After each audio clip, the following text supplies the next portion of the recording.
How Jesus Became God, the Exaltation of a Jewish Preacher from Galilee. His contention is nothing new, following in the footsteps of annual releases from the secular belief-rejecting crowd. Jesus didn't really rise from the dead. His apostles just made it all up because, and here is the meat of his argument. Well, what I argue in the book is that during his lifetime, Jesus himself didn't call himself God and didn't consider himself God, and that none of his disciples had any inkling at all that he was God. The way it works is that you do find Jesus calling himself God in the Gospel of John, our last Gospel. Jesus says things like, before Abraham was, I am, and I and the Father are one, and if you've seen me, you've seen the Father. These are all statements that you find only in the Gospel of John. And that's striking because we have earlier Gospels and we have the writings of Paul, and in none of them is there any indication that Jesus said such things about him.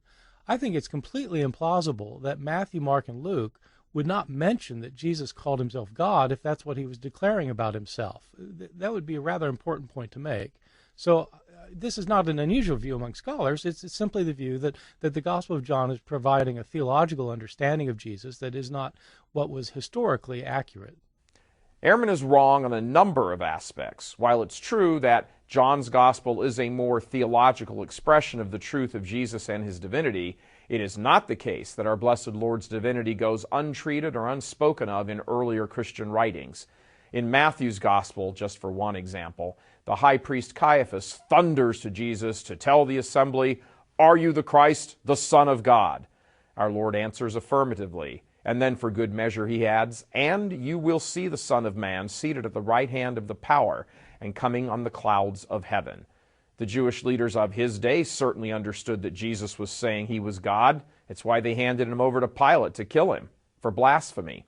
It's significant that this and other accounts are in Matthew's Gospel because it precedes John's by about 30 years or so and was written while practically all of the apostles were still alive. Remember that Ehrman's whole argument is based on the fact that the divinity of Jesus isn't explored until the time when John's Gospel was written, implying, of course, that his divinity was made up by later disciples. Also in Matthew's Gospel, Peter openly declares that you are the Christ, the Son of the living God, and Jesus accepts his words and confirms them, doing the very God-like thing of changing Simon's name to Peter and giving him the keys of the kingdom of heaven, which how could he possess them to give them to Peter if he didn't have them himself, meaning he wasn't God. If Jesus didn't believe he was God, he sure acted like he did. He walked on water, cured sick people, raised people from the dead, sat at the Last Supper, and said the Old Testament covenants were now completed in his blood in the chalice, and that his blood was the new and everlasting covenant. Which, of course, brings us to the resurrection. Paul's letters were actually written before John's Gospel as well, and for that fact, before some of the other Gospels. They too attest to the early church belief that Jesus was divine. In his first letter to the Corinthians, for example, Paul clearly states that Jesus was raised from the dead and that our belief that we also will rise is based entirely upon this fact. And he adds that if Jesus did not rise, then we are, in short, idiots for our belief because the resurrection confirms our preachings. And for the record, there are multiple references in the New Testament about the divinity of our Lord apart from John's Gospel. Now, to be certain, Ehrman was once an evangelical who turned agnostic. He used to ask, how did God become a man?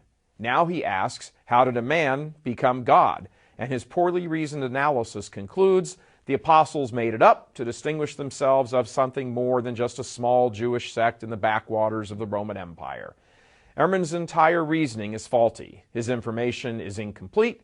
His data is poorly arranged. His argument, such as it is shot through with assumptions. In short, he doesn't have faith, and so he can't properly read the writings of those who did have faith and wrote expressing that faith. If you want to make some kind of larger argument that the resurrection didn't happen, well, then let's have that argument. But to try and say it didn't happen because the apostles made it up and therefore didn't believe it because they didn't believe Jesus was God, that argument is farcical. They all died for him and their belief that he was God. And their belief in his divinity is all over the pages of the New Testament. It's one of the reasons it was written at all, for that fact. First came the belief, then eventually the writings, not the other way around. And by the way, as an aside, do you ever wonder why these scholars never write books and host interviews on questions about, oh, say, Mohammed being a pedophile or a murderous chieftain? Why is all the research always so skewed in favor of calling Christianity and its teachings into question? You know, Hindu has some really odd, philosophically untenable tenets, like reincarnation. How about the New Age movement and doing an expose on Shirley MacLaine's dingbat ideas? We know the answers why. God love you. I'm Michael Vris.